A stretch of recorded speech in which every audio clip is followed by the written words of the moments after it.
Alright, we're back with part 2. Even better than the first. Do it. Reality do. Back with Brett. I'm Brian. We're talking about virtual reality. And so one of the things that was interesting too, I mentioned to you, was Elon Musk chimed in on this. And he was saying that when he was asked, are we living in a simulation?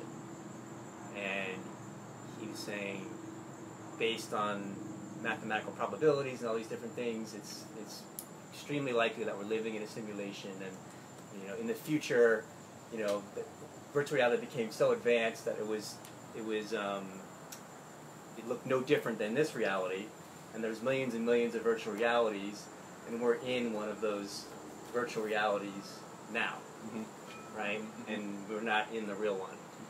And I was saying to you that I fully resonate with that, except that I don't think that there is one reality that's the real reality.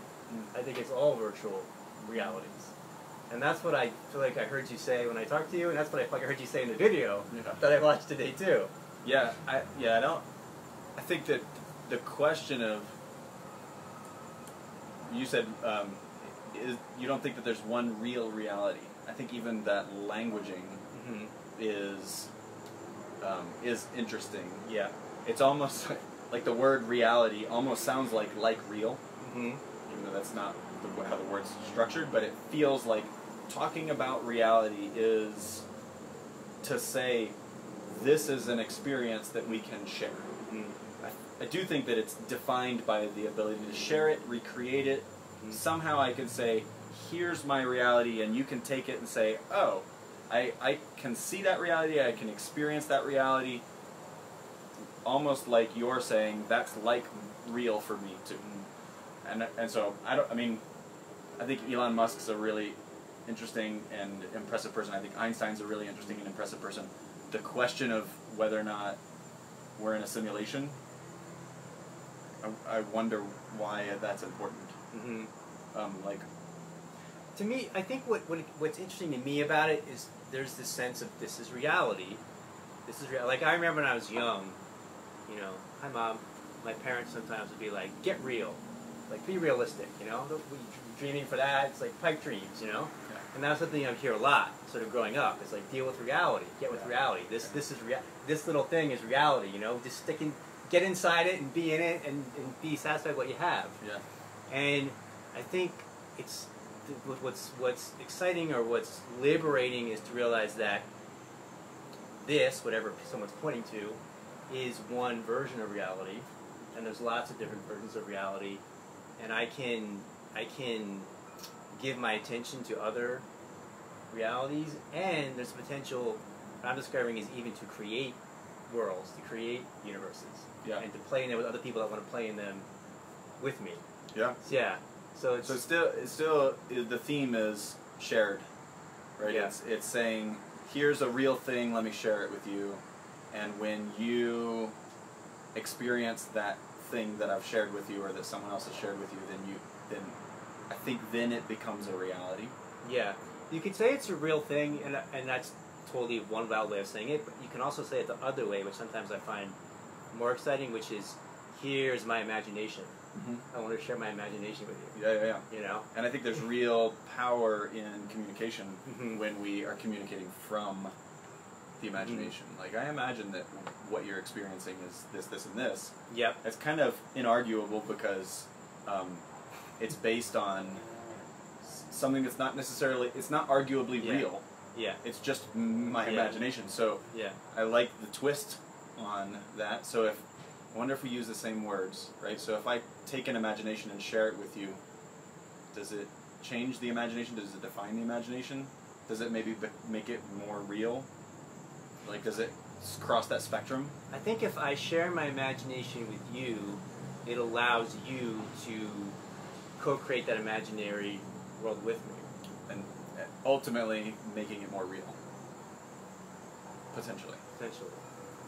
Yeah. I mean, this is what marketing is, right? When you say more real, you mean take it from like an idea form to sort of a manifest form. Yeah. I mean, this is sort of what marketing does, right? Every marketer knows that they're gonna sell you an idea, an imaginary idea that that theoretically they want you to embrace and buy the thing that will make that imagination a real experience. Yeah, I think that's.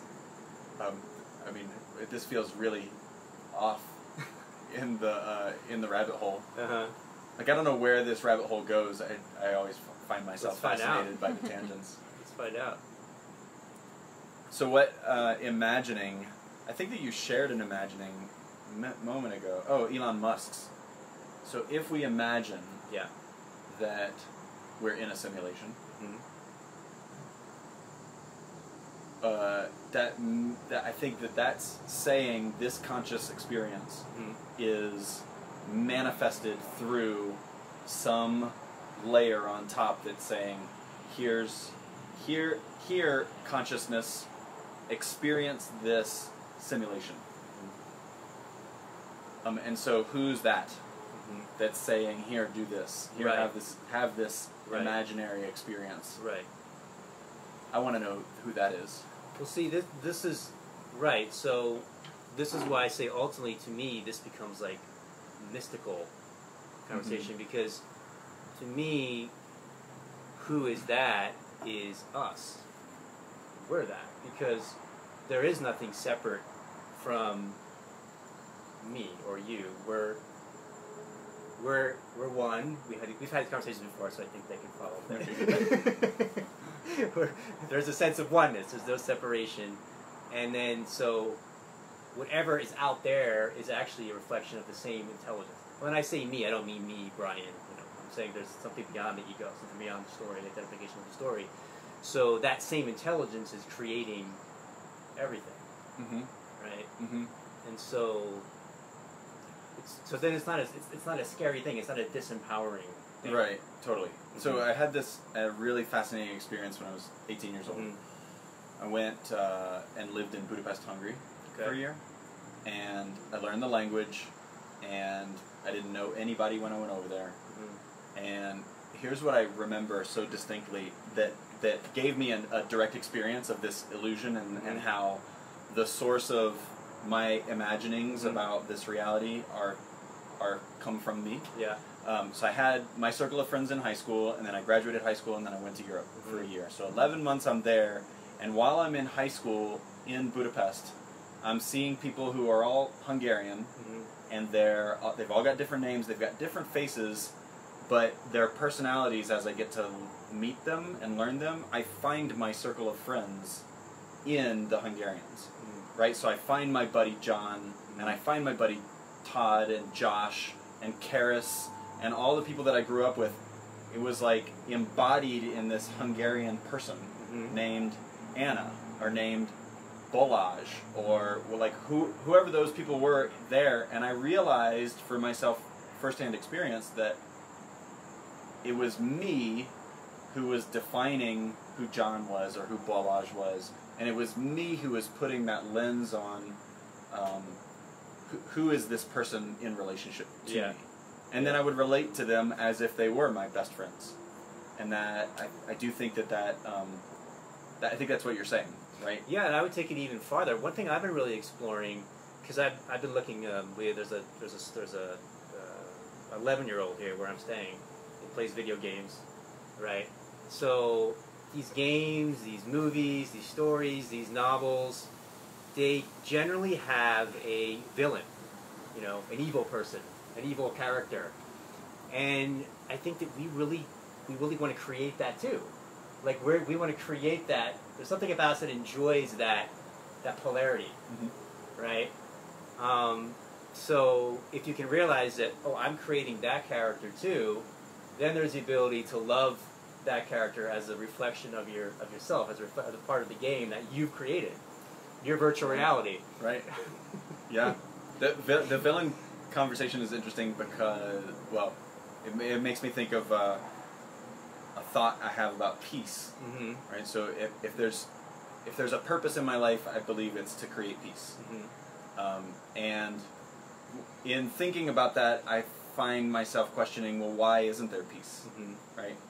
And I think for myself, I'm conflict driven, right? So I'm driven to find differences in people and understand how to disrupt or shake up a programming, right? Since we used that conversation earlier, like that, yeah. right? So if I'm going to shake up your programming, then I'm naturally going to bring conflict into your life. I'm going to disrupt you. I'm going to do right, and I'm going to introduce that. That doesn't create peace, right? It creates conflict. It introduces this roughness. So I asked myself why peace doesn't happen naturally. And here's what I think is my truth about it. It's boring. Yeah. Right? And it's something that I don't even like hearing myself say, but I do think that when we're in a state of total harmony, peace, it's boring. Now, I think boredom is a great thing. I think boredom is as great as peace. Because I think that through boredom we find creative ways. We find a lot of interesting creativity, right? Meditation is boring. Sometimes walking is boring. Like, there's a lot of things, like when we train as an athlete, it can be boring, and even worse, it can be hard. Right? It's not just I don't have something to connect to or get engaged with, but like the thing that I'm engaging with sucks. Like, it's hard. And so I do think that there's, like, I would like to find a way to find peace and maintain it. And even, I think that it's a place to return to, but like balance. We don't move forward when we stay in balance. Like, we move forward when we go out of balance. We're bipedal, right? We walk with one step in the left step and the right step, and if we don't ever go out of balance in order to take a step, we don't move. So it's almost like there's no evolution without conflict. There's no direction. There's no momentum without imbalance and conflict. So I think we need a villain in order to move a story. Yeah. And maybe that's a programming. But just to go a meta level on that, like, I would love to find the answer to the question of creating peace and balance without and being just okay with it. Yeah. I don't know, it just sort of feels like death. Let me dive in here. I like what you're sharing. So the phrase that came to my conscious is conscious conflict. That just kind of came into conscious conflict. So it's like there's a conflict I'm engaging in order for myself to learn and grow and evolve in my consciousness, become a better person, however you want to say it. Right. So I'm being challenged, or maybe I'm inviting you to challenge me, or I'm challenging you to evolve and grow. So it's all through from a place of love. Yeah. It's really. Origin. Yeah, and then there's conflict where I'm just resistant to them. Oh, this moment sucks. I hate this moment. And I think that's just a stuckness. That's not the bipedal movement. So I can see like flavors. Yeah. So to go to your point about relationships, and Annie can attest to this. I don't think that relationships that are in this continual peace. First of all, I don't think it's real, and second of all, I don't think it's good. I think there's a certain tension, there's a certain level of conscious conflict, of challenge that allows you to really grow and evolve and expand together. Now, if it's too much, then you're just gonna what's the word, like self-destruct or something. Spontaneously combust. So, spontaneously combust. So you want a certain balance where there's like a little bit, and you can move through it, and then there's there's a little bit more, you can move through it, and in a conscious way, not in a way of like trying to name calling or belittling or anything like that. In a way that's just a natural way of you're growing and you're evolving together. And so I think and that's the stories that we love. Like I was saying, there's the good person, the bad person, the hero, and the villain. But a lot of times in the movie stories you really love, the villain in the end oftentimes becomes the good person. Or they do one thing. They make this one gesture at the end that shows that they've grown or they've evolved, or they make they do this one act, and it's like, yes, we love it. So it's like in the story, there's a movement, and even the hero usually has some fault, some sense of something that's considered like a negative trait, and they go beyond that, they transcend that, and the movie's usually like about that, the courage that they show. So I think that's all what makes a great story, and we love we love great stories. Like, we love to watch them, but we love to be in them. Mm-hmm. You know? Yeah. And so then the meta is and this is people like Eckhart Tolle. I'm doing something tonight about stillness. You know, I'm thinking of people like Eckhart Tolle. These people speak to this piece that's not in the story. So you're never going to find it in the story. You know, even though we're looking to find it in the story, it's something that's beyond the story. It's this kind of beyond the content. It transcends the content of what's happening, what's rising and falling. And I think this is what, I know you've delved into meditation, and this is what people point at.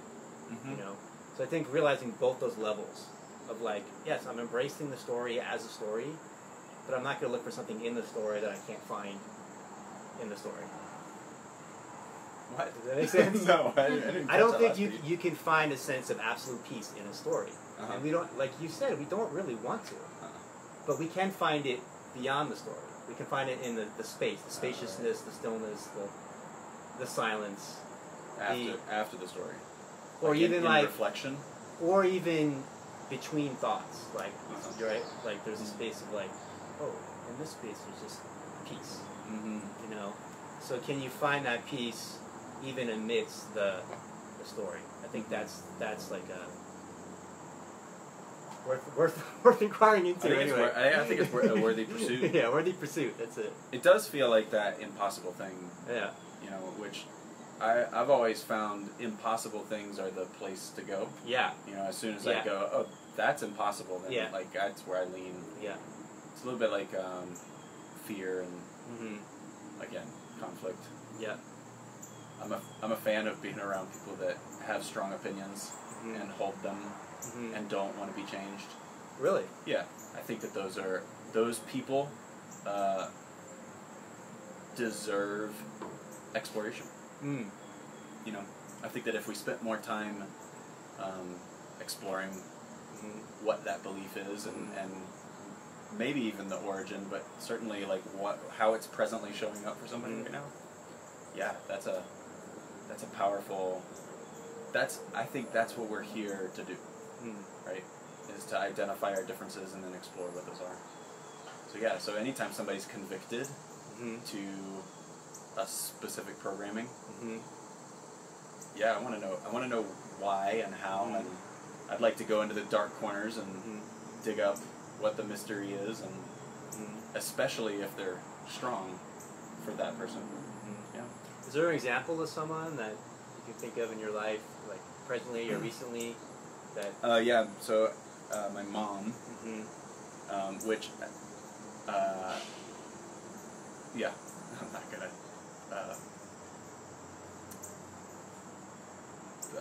So she voted for Trump, and we were having the conversation about 8 months into his term last year, and she said, "I just wish that everybody wouldn't ridicule him so hard. Yeah. Like, I wish that they would just give him a chance. Like, he's only had 8 months." And so I said, "Okay, well, what was 8 months into Obama's term like for you? Did you think he did a great job?" "No, he didn't. He didn't do this. He didn't do that. He didn't do this. He didn't do that." So like, oh wow. So the story here is that you want everybody to give Trump a chance, but you weren't willing to give Obama a chance. She went, "Oh, I can see what you're saying, but right?" And so it was a fun exploration, and I think the Trump story is one, again, worth exploring, because there are a lot of people, like, we have a leader in our country that has created divisiveness in a lot of people. People have swung extreme side, and now we're looking at this chasm between the people of this country and the rest of the planet who are paying attention politically to we have an opportunity to go, okay, now that we find ourselves so far apart, let's understand what's out there. Yeah, I totally agree with that. I mean, one of the things, I think it's totally resonant with what you're saying. I think that we're in a space now with things like Facebook and these, groups that we can create, where people want to find people that I just want to be with. I want to hear a lot. I just want to be with like-minded people. Like, people will come to my retreats and they'll say, I came here because I want to be on the opening circle. I came here because I want to be with like-minded people. I'm like, well, you came to the wrong place. I'm so sorry, you know. It's like there is nowhere where there's like everybody has different thoughts, ideas, and we have to learn to be interested in the differences. You know, we don't have to all of a sudden be converted or change, but I think that it's really healthy right now to have a forum where we can explore people with very different perspectives, and we have a place where we can listen to each other and talk to each other. I mean, there's not many places for that. You know, you have the kind of left-wing station, the right-wing station, and all those people watch that show. There's like two different realities of what's going on. Totally. And yeah, I'm totally with that. I think it's really important, and you're making me feel just like in this conversation makes me think, yeah, even here it'd be good to have some people that maybe have some views that are like really different than mine, and to have an interesting dialogue and be curious about. I don't have to just be curious like where you're coming from. You know, what made you develop this worldview? Because one of the things that I've come to realize is that just say it straight out, like everybody's right. That's what I've come to realize. Everybody has like a piece of the truth. Mm-hmm. You know, there's a way that people are seeing something. So I've come to see things not as either or, but both and. Mm-hmm. And what I would say is like what does happen, that where the divisiveness comes, or where the kind of not seeing the humanity of other people comes, is the challenge is to integrate these different ways of seeing things. Like this is a part of me. This is a part of me. That's everything I'm seeing is a part of myself. Mm-hmm. You know, so if I see you, you're a reflection of me, and I can integrate that part of me, and then there's peace. You know, and I emanate that peace and love. And anyway, I just said a lot. Do anything stimulates you there? Yeah, I'm tracking back to your people who come and say like-minded. Yes. Yes. So my initial reaction when you said I just want to be around people, who are like-minded. Yeah. I said no, you don't. Yeah. Like that's actually not what you want. Yeah. What I think they're saying is I want to find out what my mind is like, mm-hmm. and I want to find people who I can share a reality with, mm-hmm. so that I can better define my reality. Yeah. That's what I think they're saying. Yeah. They're not actually saying I want to be surrounded by like-minded people. Yeah. You know what else I found out they're really saying? I think what they're really saying is I just want to be somewhere where I feel like I can be myself. And I can just be like authentic and vulnerable. Yeah. And it's like, yeah, you can do that here. Yeah. This is a good place for that. Yeah, like that. Yeah. Like, well, we welcome this too. Yeah. Yeah. Yeah. And then I think this goes back to like the conviction, right? So if I heard somebody say that, like I want to be around people who mm-hmm. are like-minded, mm-hmm. I would imagine that those people are in a world where they're seeing the people around them every day, and they're going, not like me, not like me, not like me, not like me. And I think what you said after that piece was mm-hmm. identifying how I am like, mm-hmm. how that is me, how that is me, how that is me, and how am I in you. Mm-hmm. I think that's ultimately what we're seeking, is to define better my piece of the truth. Yeah. And if I can get your piece of the truth, then I could integrate that in with mine. Yeah. Yeah. And then the potential, back to the virtual reality thing, the thing that really excites me, the potential to create our own reality. You know, so like the way I'm perceiving something is not. It's like if I'm looking this way, I'm just looking this way. That's not reality. You know, there's all these other, perspectives. Mm-hmm. Right, so it kind of frees me up to co-create our reality. You know, our reality as a species, as a planet, as a community, as a family.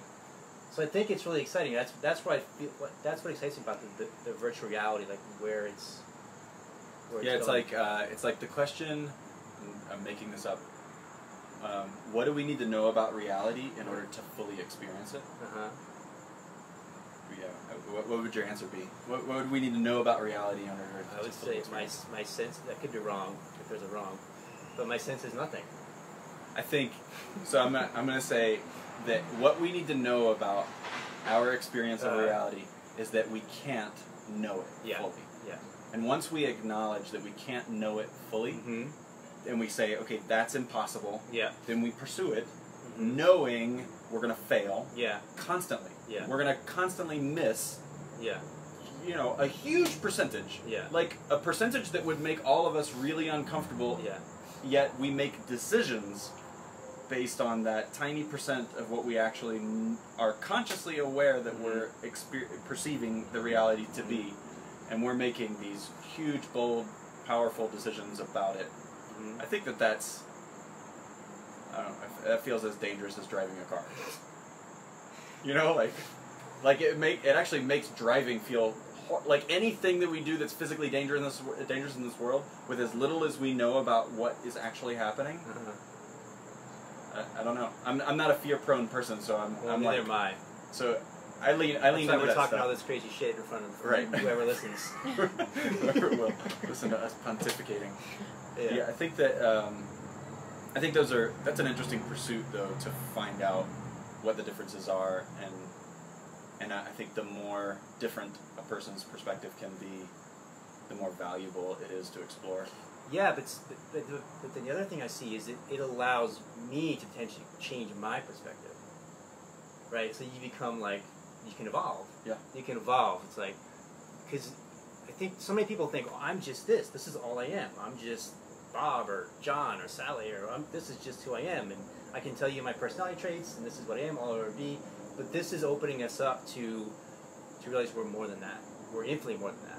Right, and we can become any character that we want to be. That goes back to what you're getting excited about, is the recoding, potential to recode, to reprogram.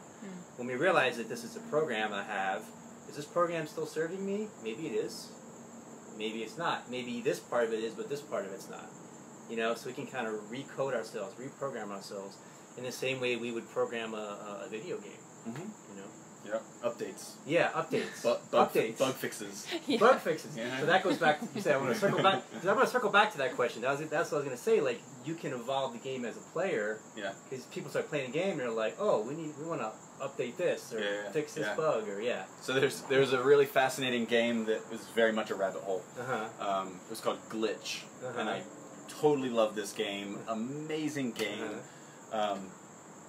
But it was a platformer, so you could dig like 8 levels into this glitch world, and all the edges of the glitch world had these shrines, and part of the game was that you collect stuff and then you dump them in the shrines and you get like spiritual points or whatever. And if enough people put enough stuff in the shrine, then the game developers would build that part of the world further. So it was a little bit like you were voting, and the players were actually saying, we want you to evolve this, evolve this, evolve this. And they would do all kinds of weird stuff where like crows would attack the whole game, like not attack a person or an objective. Like crows would tear the screen off of your computer as you were playing the game. Like, it was such an interesting way of flipping the script of, we the game makers are at your bidding, players. Yeah. Right? Really. Because I think that most games are after a certain playable, they're looking for playability, they're looking for marketability, they're businesses, and they need to thrive in some way, and there have been some really disruptive models that have come out, but that particular one, I've never seen anyone through the game itself, through the play activity itself, cause change in the game. To the game itself. It would be like Mario, like Super Mario Brothers. Like, if everybody hits this block, then we're going to make that block turn into something brand new, but, we weren't online then, so it's a bad metaphor. Yeah, but they would do like Mario 2 or Mario 3, which I presume was based on feedback that they were getting from but players. It was feedback outside the game. Yeah. I think that's the distinction that I'm identifying. You're right. No, I get that. Like, being in the game and changing the way the game. There are lots of storylines in games now where you can. It's a little bit of a pick your own path. Yes. Where choose your own adventure. Yeah, choose your own adventure. You do more negative things in the game, and you're going to cause your character to become stronger in the villain. Archetype. Or whatever it is. Yeah. I'm just going to convey this because something just kind of. I'm going to do this again.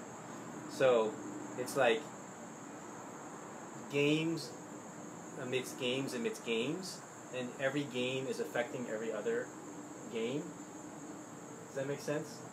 So like you're playing a video game, but then what's happening in this reality game is affecting what's happening in the video game, and then what's happening in that person's game, and then maybe they're playing a video game, and then that's affecting what's happening in their life, which is affecting the video game. So I'm seeing like all these games, worlds, and they're all affecting every other world. And I just think it's amazing to just to notice that, because we think that we are separate, and then we feel alone, and we feel it could be a sense of depression and that, and different suffering. But we look at it from this wider perspective, everything is affecting every other thing, always and infinitely. Yeah. And it's just the mind can't comprehend it, but you can feel it. Yeah. I'm a part of something that's so vast. Systems theory. Yes. It's like you change one small system and it affects all the rest. Yes. Yeah, for sure. I think a lot of what you're touching on, and I think that where you're curious is a lot of what Jane McGonigal has focused on. Mm-hmm. She's amazing. You should definitely watch her TED Talk. Her books are incredible. But she thinks a lot about how games have impacted everything that we do. There was one study that was done around, so there's actually two studies I'll cite. One was done around Farmville. Remember when Farmville was big?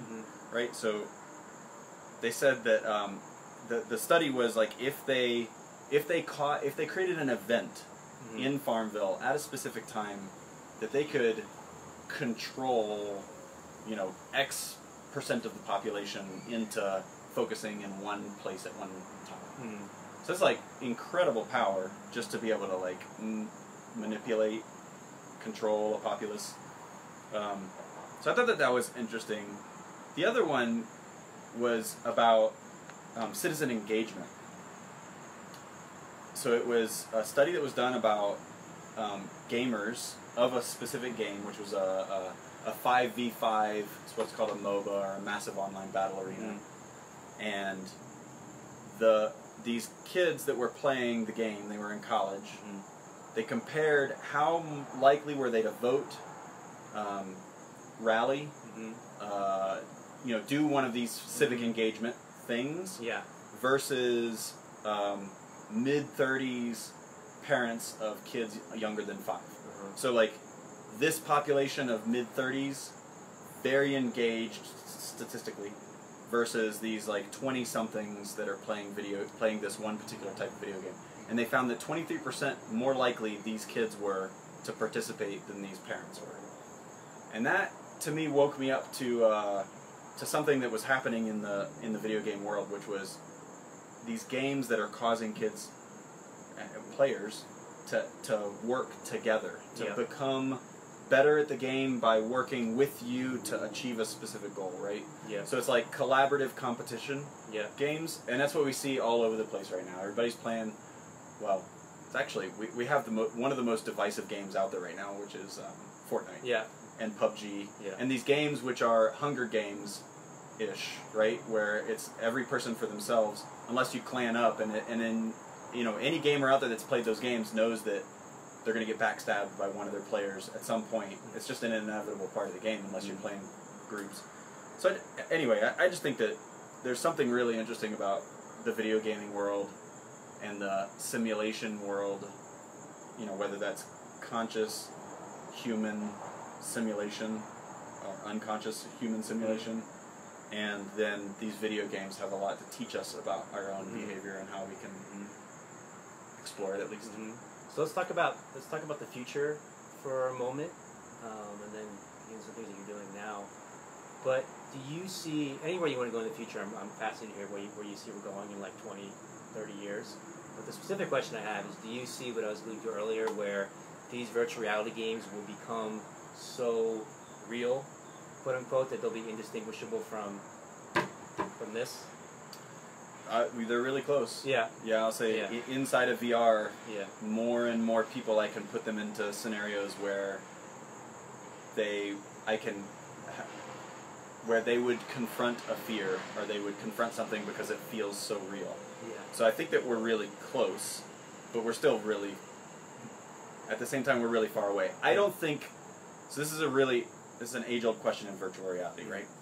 Which is, can we simulate reality such that we don't know the difference? And I don't think the answer is yes.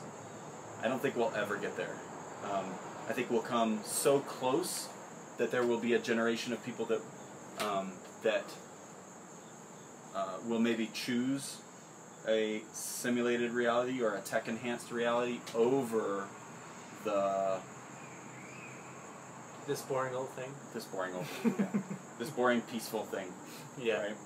Right? Or this boring, the opposite of peace, whatever that is. Yeah. Fear and hate. Yeah.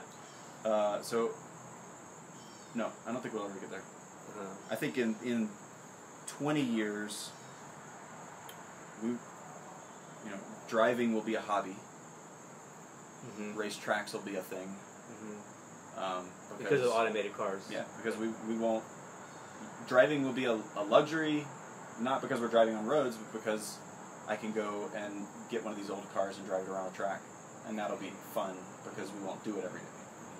I think that the number of deaths that occur will dramatically decrease to the point where when someone does die, especially if it's accidental, we will be so deeply moved because we will have figured out so many medical ways of keeping ourselves alive and awake and active.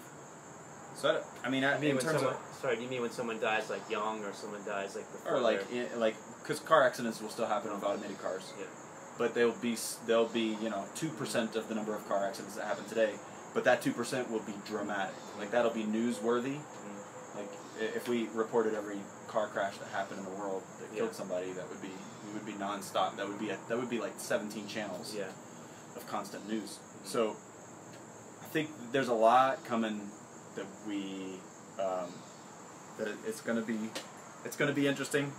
I think we will wear lenses that'll augment our vision. I think that we'll have, along with the 5 main senses and the myriad of other senses that neurologists are still discovering. Yeah. Proprioception and all these other senses that. What's proprioception? Proprioception is our sense of space. Okay. So if you closed your eyes, you would still have a sense of what's going on around you. That's why when we close somebody's eyes and we want to disorient them, we spin them, right? So that their proprioception goes kind of out the window.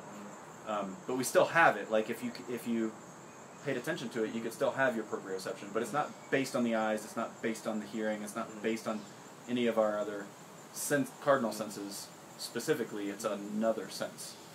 So I think as we use this technology where we're hijacking our senses, which is what we're doing, right? We're putting a mask on your face and we're emitting lights into your eyes so that the sense that you have about the world is hijacked, and you believe that it's real, right? We do the same thing with our sound. Eventually we'll be doing the same thing by adding senses to this world that we don't currently practice, right? So infrared is an example, heat is an example. There's all kinds of look at a dashboard of meters and pick any one of them, and we could train ourselves to feel that sense. We could train ourselves to learn what that sense is. This isn't new technology. This is as old as virtual reality, but it's not in the market, right? We're not doing this actively because we're still learning about it. We're still learning how the brain works, and I think we're going to learn a lot more about all of that as this technology evolves. So I say embrace it and lean in and explore it, get to know it. I don't think it's going to take us over. I don't think that'll ever happen. I think robots, there are some real concerns about where robots are going and how VR can affect us and how augmented reality can affect us. Artificial intelligence is, kind of at the central of all that, which gets into a whole different conversation. Here we're talking about reality, that's talking about intelligence. I think they're intertwined, but that's a different hour. To be continued on that one. Artificial intelligence. Yeah. So what are you up to now? Better than unicorns, and what else? Tell people what you have happening and what you're excited about that you're working on right now. Yeah. So with Better Than Unicorns, we've got a virtual reality arcade where people can come and play and try out VR. So I would say, come down and put a headset on and explore it. We built the arcade just to do that, just to give people the first-hand experience of what it's like to explore the technology now. It's evolving, so evolve with us.